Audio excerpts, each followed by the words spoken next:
1년 중에 그 어느 때보다 주님의 고난을 깊이 묵상하는 절기를 저희들이 보내고 있습니다. 그 일환으로 우리가 특별 새벽 기도회를 하고 있습니다. 마지막 날을 맞게 되었는데요, 한 주 동안 동참해 주신 모든 성도님들께 깊은 감사의 말씀을 드립니다. 특별히 새벽에 반주로 또 수고하시고 또 방송으로도 수고하시고 교육자분들 여러 안내 또 준비해 주신 것 귀하게 생각합니다. 주변을 보시면 또 다음 세대 성도들이 곳곳에 앉아 있습니다. 부모님의 손에 이끌려 지금은 앉아 있지만 훗날에는 저 자녀들이 부모님의 손을 붙잡고 아마 끌어가지 않을까, 그런 기대가 있는 것입니다. 아무쪼록 부모님에게 걱정이 아니라 부모에게 자랑이 되고 교회의 기쁨이 되는 자녀 세대들이 될 수 있도록 여러분 많이 기도해 주시고, 우리 일일이 여러분들 찾아오신 모든 분들을 주의 이름으로 축복드리겠습니다. 이번 주는 이사야 성경 53장의 말씀을 살폈습니다. 그리고 오늘은 12절을 읽었습니다. 화면 한번 다시 보여주시죠. 12절에 세 개의 접속사를 유념하시면 좋겠습니다. 첫 번째는 그러므로입니다. 그러므로라는 단어입니다. 제가 읽지요, 그냥 그러므로라는 단어인데, 그러므로라는 앞에 있네요. 그러므로라는 단어입니다. 이 말은 여호와의 종의 대속 사역에 그것이 구속 사역으로 성취가 되었으므로, 그런 뜻입니다. 여호와의 종이 이 땅에 오시고 대속 사역을 그가 감당하심으로, 그것이 하나님 앞에 기쁘시게 연락됨으로 말미암아, 그런 뜻입니다. 자, 그러므로 여호와의 종의 대속에 받아지심으로 하나님이 그를 높여 주실 것이다. 그래요. 낮아지셨으니 그를 높여 주실 것이다. 그 다음 동사 이는 왜 그렇게 높여 주시는가? 그럴 때 이는이라는 접속사가 중간에 또 있습니다. 그가 자기 영혼을 버려 사망에 이르게 하며 범죄자 중 하나로 헤아림을 받았기 때문이다. 그가 우리와 같이 죄인된 몸으로 오시고 우리의 죄책을 담당하시며 우리의 모든 형벌을 담당하셨기 때문이다. 하나님이 그를 지극히 높여 하나님께서 그를 존귀하게 하실 것이다. 그치? 끝났는가? 그렇지 않아요. 그러나 마지막 접속사입니다. 그러나 그가 많은 사람의 죄를 담당하며, 그리고 범죄자를 위하여 마지막 뭐 했다고요? 기도하였다. 이건 현재 진행형으로도 읽으면 좋겠다. 그렇게 하셨다 뿐만 아니라 지금도 하나님 많은 죄인을 위하여 기도하고 주님은 계신다, 이렇게 이해하면 되겠습니다. 우리 이런 의미로 인해서 우리가 연약하고 죄를 범하고 있지만 우리가 하나님의 구원의 은총을 힘입고 하나님 앞에 기쁨과 담대함으로 나아갈 수 있는 이유가, 지금도 주님께서 하늘 보좌 우편에서 범죄한 연약한 우리를 위하여 늘 항상 기쁨으로 기도하고 있기 때문입니다. 오늘 신약을 읽으며 이제 그 내용이 신약을 통해서 밝혀지면서 십자가의 사건을 통해서 우리가 얻게 되는 구원의 복의 내용을 두 가지 정도 발견할 수 있을 것 같습니다. 첫 번째는 하나님과 교제할 수 있는 은혜의 길이 열린 것입니다. 예수님께서 십자가에서 숨을 거두시게 되자 여러 현상들이 이제 있게 되는데, 가장 먼저 일어난 현상 가운데 우리가 읽은 말씀에 보면 성전이 위로부터 아래로, 성전의 휘장이 위로부터 아래로 찢어졌다 하는 표현이 나옵니다. 성막 혹은 성전에는 하나님을 섬기는 방이 두 개가 있습니다. 하나는 성소라는 방이 있고 또 하나는 지성소라는 방이 있습니다. 이 두 방을 나누는 건 그 그룹을 그룹으로 이렇게 수를 놓은 휘장이 그 중간에 가로막혀 있는 것입니다. 뭐 각각의 출입문이 따로 있는 것이 아니라 성소에서 지성소로 가려면 출입문이 아니라 커튼을 열어 젖히고 들어가야 되는 것입니다. 근데 성소는 많은 제사장들이 와서 봉사합니다. 떡상에 떡을 진설하기도 하고 분향단에 향을 피우기도 합니다. 그리고 정금 등대에 기름을 채워서 그 불이 꺼지지 않도록 보존하면서 하나님을 섬기는 일을 합니다.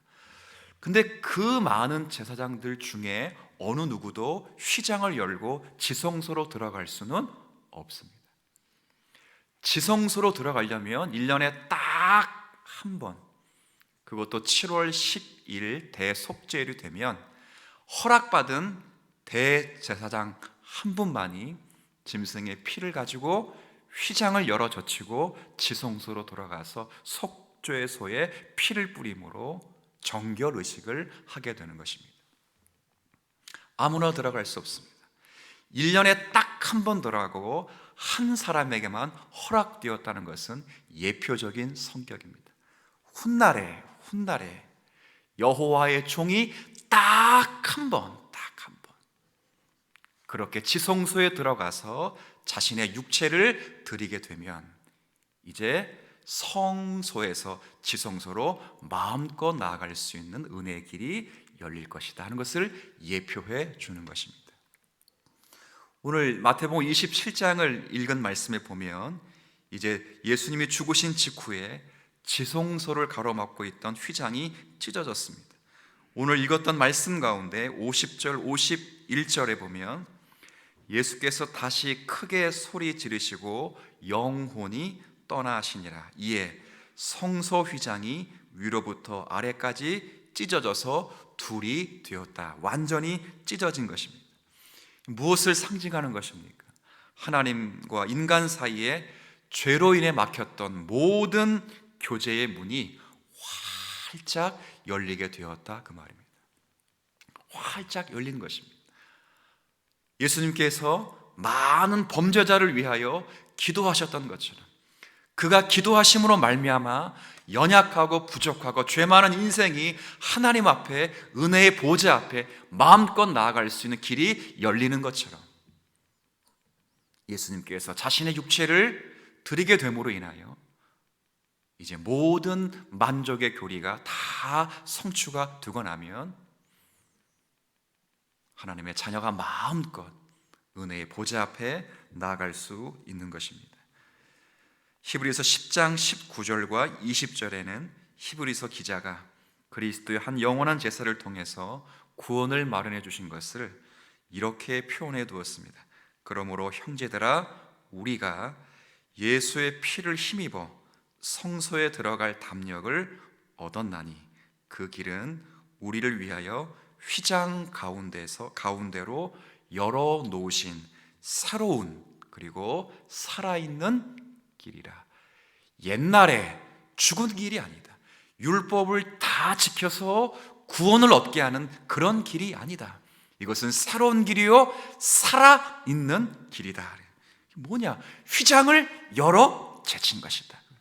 근데 그 다음 뭐라고 되어 있습니까? 휘장은 곧 그의 뭐라고요? 육체다. 육체. 예수께서 자신의 몸을 하나님 앞에 바치게 되면 1년에 단 한 차례 대제사장만이 지성소에 들어갈 수 있었던 그 예표된 그 행위를 우리 주님께서 하나님의 보좌 앞에서 행하게 되면 이제 휘장이 위에서부터 아래서부터 위로 찢어진 게 아닙니다. 그건 아래서부터 위로 찢으면 사람이 찢은 거겠죠. 그러나 위에서부터 아래로 쫙 찢어지면 그 가로막혔던 모든 장벽이 사라지고 마음껏 은혜의 보좌 앞에 나아갈 수 있게 되는 것입니다.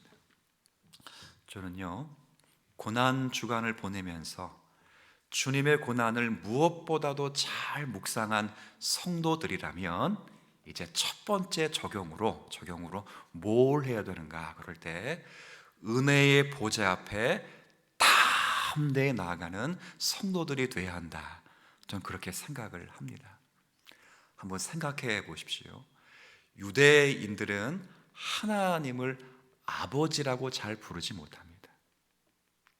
실제 지금도 그렇게 부르지 못합니다.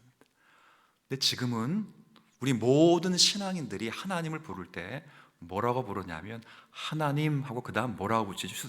수식어를 아버지라고 붙입니다. 하나님을 마음껏 아버지라고 부를 수 있는 은혜의 특권이 있습니다. 여기에는 절차가 필요한 것이 아닙니다. 여기에는 어떤 만족이 필요한 것이 아닙니다. 우리가 무엇을 잘 했기 때문에, 선행을 했기에, 율법을 몇 개 지켰기 때문에 아버지라고 부를 수 있었던 특권이 주어진 것이 아닙니다. 이 모든 특권은, 은혜의 보좌 앞에 마음껏 나갈 수 있었던 유일한 특권은 바로 예수님께서 자신의 몸을 들이셨고, 그 들임으로 말미암아 휘장이 쫙 찢어져서 그냥 마음껏 드리는 거예요. 마음껏 나가는 거예요. 자녀들이 저에게 돈을 요청할 때 지출 결의서를 쓰는 게 아니에요. 제게 부탁할 때 이렇게 아부를 하는 게 아니에요. 오히려 그냥 떳떳하게, 제가 안 주면 오히려 화를 낼 정도로 그렇게 하는 거예요. 그런 은혜를 누린 것입니다. 예수님의 십자가의 은혜를 통해서 그런 은혜를 우리가 다 받은 거라고요. 여러분들이 이제 주의 말씀을 받고 정말 십자가의 고난의 은혜를 누릴 수 있는 성도가 되었다면, 말씀과 기도와 성찬을 통해서 은혜의 보좌 앞에 담대히 나아가는 성도들이 되시기를 주의 이름으로 축복을 드리겠습니다. 이걸 잘 활용하셔야 돼요. 말씀을 통해서 나아가고요, 기도를 통해서 나아가고요, 성찬을 통해서 하나님 앞에 담대히 나아가는 거예요. 말씀을 지켜야만 나아가는 게 아니고요, 기도를 잘 해야만 하나님 만나주시는 게 아니라고요. 기도를 잘 했든 못했든 간에 기도하러 나온 그 심령을 주님께서 만나주시고, 그 기도가 잘못됐다면 그 기도를 잘못한 성도를 위로하시고 바르게 잡아주시고, 그 기도가 하나님 앞에 맞다면 하나님이 응답해 주셔서 그 성도를 위로해 주시는 거예요. 틀리면 빠꾸, 맞으면 그게 아니라고요. 담대히. 이런 은혜가 있게 되기를 주의 이름으로 축원합니다. 마음껏 사용하시면 좋겠어요. 두 번째는 어떤 현상이 있게 되냐면, 이제 이렇게 보면 특이한 현상 가운데 성경에 보면 땅이 진동하고 바위가 터졌다 되어 있어요. 예수님께서 오후 3시에 돌아가셨거든요. 굉장히 이제 밝은 낮입니다. 유대 지방의 오후 3시면 뜨거운 한낮이거든요. 굉장히 온도가 높습니다. 근데 갑자기 어둠이 임하게 되고 땅이 흔들리고 바위가 터지고 무덤이 열려 젖히면서 거기서 자던 성도들이 일어나는 것입니다. 일어나서 예루살렘을 이렇게 걸어 다니는 거예요. 많은 사람들이 보는 것입니다. 저 사람 1년 전에 죽은 사람인데, 예수를 믿다가 죽은 사람인데, 그런데 예수님을 믿다 죽은 사람이 다시 살아나서 예루살렘 거리를 걸어 다니는 것입니다. 휘장이 찢어지는 것이 신학적 의미가 있듯이, 바위가 터지고 땅이 진동하고 무덤에서 잠자는 성도들이 일어난 것도 신학적인 의미가 있는 것입니다. 땅이 진동하고 지진이 나는 것은 역사의 종말을 의미하는 종말. 그리고 무덤에서 잠자는 성도가 일어났다는 것은 예수님의 십자가와 부활을 통해서 많은 죽어가는 영혼들이 다시 살아났다는 것을 보여주는 것입니다. 그리고 그때 이 현상을 보게 되는 백부장과 그리고 여러 부하들이 어떤 반응을 보이게 되었는가 볼까요? 자, 54절입니다. 4절에 두 번째 누리는 복은 이런 복일 수 있을 것 같아요. 같이 한번 읽어볼까요? 시작. 백부장과 및 함께 예수를 지키는 자들이 지진과 그 일어난 일들을 보고 심히 두려워하여 이르되 이는 진실로 하나님의 아들이었도다 하더라. 아멘. 자, 백부장과 그를 지키는 자들이 물어볼게요. 이방인입니까? 유대인들입니까? 이방입니다. 이방. 아까 이사야 성경 53장 마지막 절에 여호와의 종이 유대인들을 위하여 기도했다. 이런 말 안 했어요? 많은 사람을 위하여, 많은 사람을 위하여, 범죄자를 위하여 기도하였다라고 되어 있다고요. 예수님이 십자가에서 달려 돌아가신 그때에 성전의 휘장이 위로부터 아래로 찢어서 모두가 하나님 앞에 마음껏 나올 수 있는, 예수 그리스도의 공로로만 의지하면, 예수 그리스도를 믿기만 하면 누구나 다 나올 수 있는 은혜를 얻게 되었을 뿐 아니라, 그 구원의 은총이 이제 이방인에게도 활짝 열리게 되어서 이제 저와 여러분에게도 그런 은혜가 누려지게 되는 것입니다.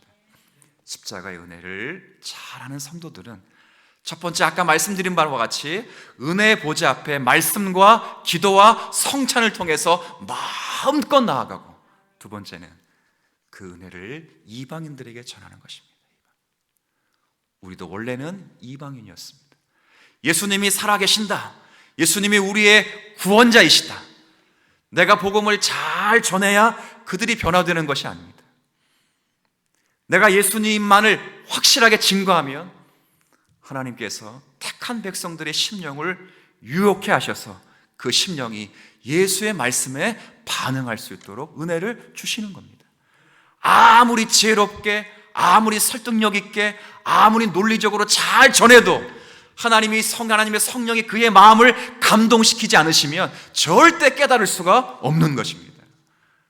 십자가의 대속의 은혜가 확실하고, 이사야 성경 53장의 말씀이 여호와의 종이라는 것이 예수 그리스도가 확실하게 믿겨지면, 먼저는 자신이 그의 말씀을 의지해서 하나님 앞에 마음껏 나가실 뿐 아니라 그 구속의 은혜를 이 땅의 많은 사람들에게 증거할 수 있는 저와 여러분이 되었으면 좋겠습니다.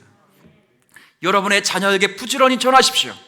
공부보다 더 중요한 것이 하나님의 뜻이다. 돈보다 더 중요한 것이 믿음이다. 너의 건강보다 더 중요한 것이 구원이다. 주 예수 그리스도를 믿어라. 그리하면 너와 내 집이 구원을 얻으리라. 전하는 것입니다. 전하는 것입니다. 십자가를 믿는 자의 기쁨입니다. 특권입니다. 이게 필요합니다. 고난주간 잘 보냈습니다. 고난주간 잘 보냈으니 하나님은 나에게 어떤 축복을 주실까? 이미 다 받았습니다. 너희 가운데 받지 아니한 것이 무엇인가 헤아려 보라. 다 받았습니다. 받은 것을 활용하셔야 됩니다.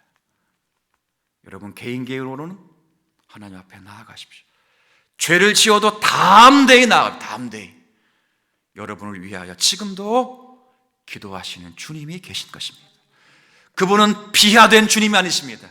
아까 12절 앞부분에 읽었어요. 그러므로 여호와의 종이 대속의 은총을 따라 구속의 은혜를 다 성취하심으로 하나님이 그를 지극히 높여주셨다.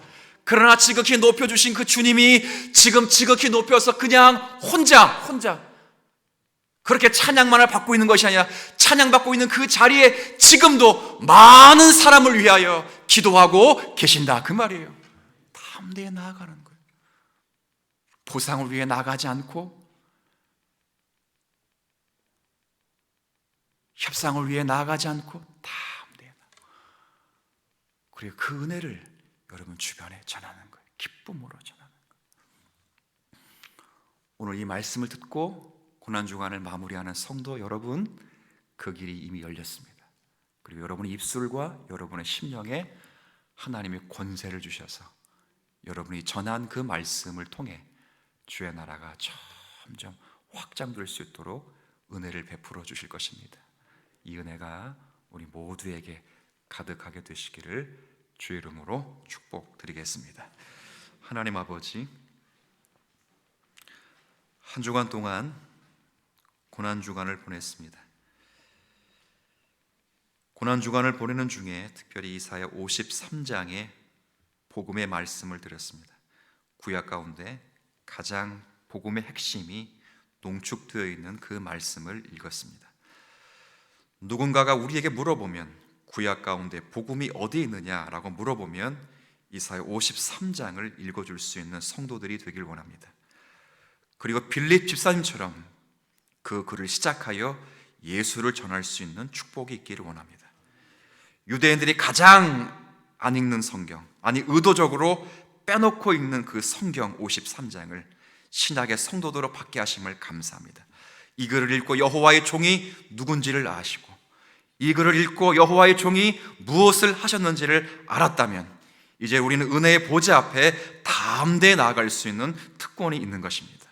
마음껏 누릴 수 있도록 인도하여 주옵소서. 말씀과 기도와 성례로 은혜의 보좌 앞에 마음껏 나아가게 하여 주옵소서. 조건이 아닙니다. 협상이 아닙니다. 우리의 공로가 아닙니다. 우리의 행함이 아닙니다. 지금도 우리를 위해 십자가를 지시고 다시 살아나셔서 하늘 보좌 우편에 계신 그리스도의 중보로 나아갈 수 있습니다. 마음껏 누릴 수 있도록 인도하여 주옵시고, 뿐만 아니라 이 구원의 복을 이방인들에게도, 우리 자녀 세대들에게도, 저 선교의 장에게도 마음껏 전하며 주의 복을 증거할 수 있는 고난의 종, 부활의 종 될 수 있도록 축복하여 주옵소서. 한 주간 고난 주간을 또 참여하여 함께 예배했던 모든 성도들을 위로하여 주옵시고, 영육 간의 강건함을 허락해 주시며 저들의 가정과 직장과 사업과 학업 위에 임마누엘의 은총을 주셔서 주 안에 형통함을 누리도록 축복하옵소서. 이제 내린 부활의 주님을 맞습니다. 그 부활이 우리의 부활이 됨을 믿고, 부활하신 주님을 믿고 우리의 모든 생을 주 앞에 경주할 수 있는 저희 모두가 되게 하여 주옵소서. 예수님의 이름으로 기도 올립니다. 아멘.